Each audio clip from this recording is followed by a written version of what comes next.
4 to 8 inches. Highest amounts away from the shoreline. Winds gusting as high as 40 miles per hour. Where? New York City, southern Nassau, and adjacent portions of urban northeast New Jersey. When? From 4 a.m. to 6 p.m. Tuesday. Impacts. Travel could be very difficult.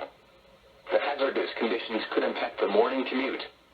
If you must travel, keep an extra flashlight, food, and water in your vehicle in case of an emergency. Check local Department of Transportation information services for the latest road conditions.